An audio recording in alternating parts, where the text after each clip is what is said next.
Rap has always existed in a gray area between art and reality. Its stories often echo the struggles, pain, and danger of real life, but sometimes those lines blur completely. There have been moments when rappers stopped performing darkness and instead became it, crossing from storytelling into something truly evil. In this video, we'll look at 3 stories of rappers that turned their violent lyrics into reality, culminating in truly heinous crimes. But before we get into the video, please be sure to like and subscribe.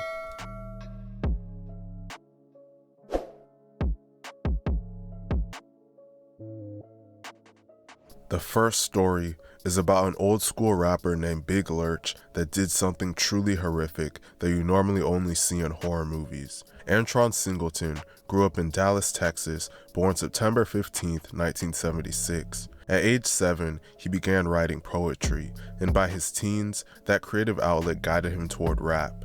By his early 20s, he'd moved to California to chase a rap career. He gravitated to the underground rap scene. He had the size, the voice, and the energy to make it in the underground scene. He called himself Big Lurch, a name inspired by the towering butler from the Addams Family. He eventually joined the Oakland-based collective Comic Slop Shop with members Dooney Baby and producer Rick Rock. The group released the album Da Family in 1998 under MCA Records, with the single Sinful charting modestly on the US rap and R&B charts. The group broke up in 1999, so he pursued a solo career. His music fit perfectly into horrorcore, a niche subgenre where rappers painted cinematic scenes of death, gore, and insanity. For Big Lurch, it was supposed to be just art, but on April 10, 2002, a drug-fueled psychosis would turn his violent lyrics into reality. At the time, Big Lurch had been living with a roommate, a 21-year-old woman named Tynesha Yesias, and her boyfriend in a Los Angeles apartment. That morning, a friend of Tynesha arrived to check on her. When the friend opened the door, she was met with a scene straight out of a nightmare. Tynesha's body lay on the floor, partially nude, with deep wounds to her face and chest. Her chest cavity had been torn open. Pieces of her lungs were missing. The apartment walls and floor were spattered with blood. There were bite marks on her face and shoulder. Furniture had been knocked over, and evidence suggested a violent struggle. The friend fled and called the police. When officers arrived, they confirmed what she had seen and followed a trail of blood out of the apartment. A few blocks away, they found Big Lurch completely naked, covered in blood, wandering in the middle of the street, staring blankly at the sky. Officers said he was out of his mind, growling and incoherent. He was arrested on the spot. Forensic tests later confirmed the blood on his body matched the victim's, and a medical report showed human flesh inside his stomach that did not belong to him. Prosecutors would later argue that Lurch had smoked the drug PCP, suffered a psychotic break, and attacked Tynesha in a drug-induced frenzy. At trial, his defense claimed insanity, but in California, voluntary drug use doesn't qualify for an insanity plea. In June of 2003, Big Lurch was convicted of first-degree murder and aggravated mayhem and later sentenced to life in prison without parole. The depraved nature of the case caused it to go down in infamy, and Big Lurch was dubbed the hip-hop cannibal. The next story is about a gang member / rapper named Guerrero 10K that's believed to have killed 5 people in a 4-month span. Guerrero 10K, renamed Christian Cavazos, was a buzzing rapper from Houston, Texas, and one of the leaders of the 10K criminal street gang. The 10K gang was accused of various crimes such as drive-by shootings, robberies, assaults, murders, and narcotic trafficking. Guerrero 10K was known to have a short temper and went to juvie as a minor in 2017 for assault. Guerrero 10K had been beefing with fellow Houston rapper Cash Out Ace, and the two of them went back and forth dissing each other on social media and in music. Eventually, this beef would lead to Guerrero going on a murder spree. On September 6, 2019, Guerrero was riding in a car with other 10K members when he shot into a separate vehicle containing members of Cash Out.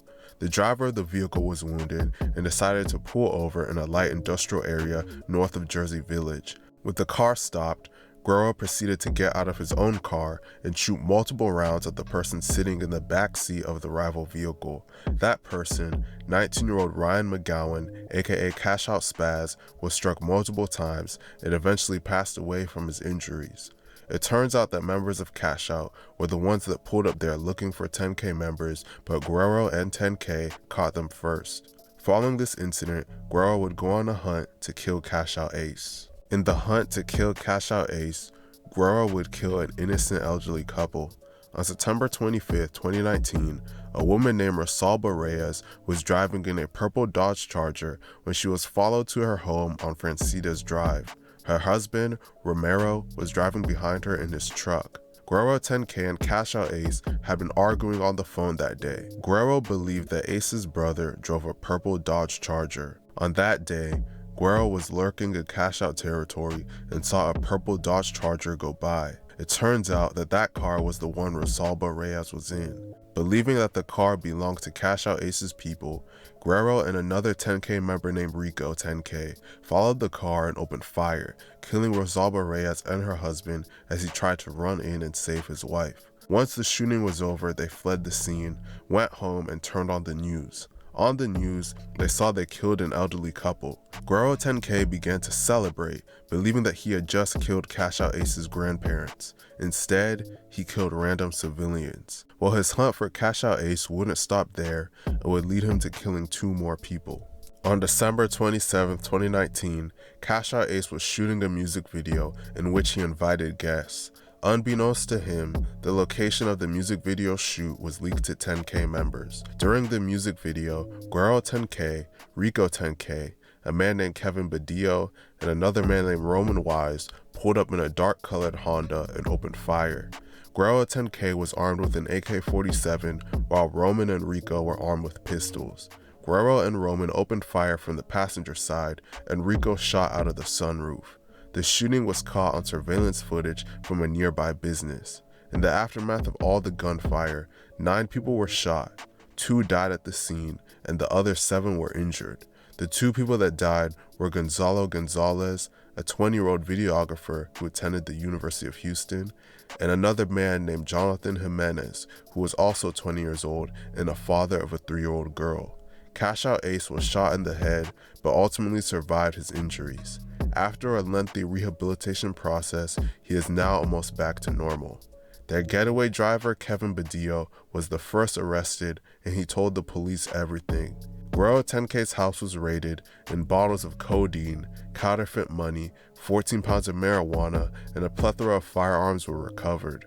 Eventually, Guerrero was arrested and charged with all these murders. Rather than take it to trial and face the death penalty, Guerrero accepted a guilty plea and was sentenced to life in prison without the possibility of parole till 40 years served. He was just 22 years old and is now sentenced to forever behind bars. Multiple innocent people died over a beef that most likely started over the most petty reasons. The final story is about a rapper named J Stash. Justin Joseph, better known as J Stash, grew up between Florida and New York, splitting time between the 2 coasts as a teenager, chasing opportunity. Music became his escape from a rough upbringing. He started recording tracks and posting them online, and slowly built a small following through blogs and local showcases. By his early 20s, he'd relocate to Los Angeles. He caught the attention of Rich the Kid, who signed him to the Rich Forever music label around 2016. That year, he released his breakout mixtape Hood Rich. After a brief stint with Rich Forever, he launched his own label, Relax Records, and released the albums No More Distractions and Relax With Me. By 2020, he'd amassed hundreds of thousands of followers on Instagram. On the surface, J Stash was the picture of a young rapper living the dream, but off camera, his life was unraveling. Friends later told reporters that beyond the stylish posts, J Stash was controlling and jealous, especially in his relationships. Prior to the criminal situation, J Stash was publicly accused by his ex-girlfriend of domestic violence. J Stash denied it. He said he broke up with her and she couldn't accept it. He said she came over to his house, went through his phone, and got mad. He claimed he woke up to her on top of him, punching him.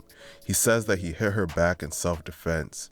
J Stash claimed that his ex maliciously posted her injuries and lied about the full story in an attempt to ruin his career. Sadly, these allegations would turn out to most likely be true, as he would go on to commit a horrific atrocity against a future girlfriend. Sometime in 2020, J Stash began dating a 27-year-old mother of three named Jeanette Gallegos. By late 2021, they were living together in a rented home in Temple City, California, a quiet suburb outside Los Angeles. Family members described Jeanette as loving, soft-spoken, and devoted to her children. Unfortunately, she would become a victim to J Stash's depraved ways. On January 1st, 2022, just after 7 a.m., Jeanette's children woke up to shouting. According to the Los Angeles County Sheriff's Department, J Stash and Jeanette had been arguing behind a closed bedroom door. Minutes later, they heard gunshots. The children, ages 5 to 11, ran to a neighbor's house and called 911. Deputies arrived at 7:14 a.m. When officers entered the home, they found Jeanette dead from multiple gunshot wounds. Next to her was J Stash, dead from a self-inflicted gunshot wound. The handgun lay nearby. Police later confirmed that the children had been inside the home throughout the whole incident but were physically unharmed. The sheriff's department called it a murder-suicide. An innocent mother gone, and 3 children left traumatized, just like that. Man, these stories were sad to hear. Innocent people dead at the hand of rappers who could have just focused on their careers and made life-changing money. Let me know what you guys think about these situations in the comment section, and please be sure to like and subscribe. Thank you for watching.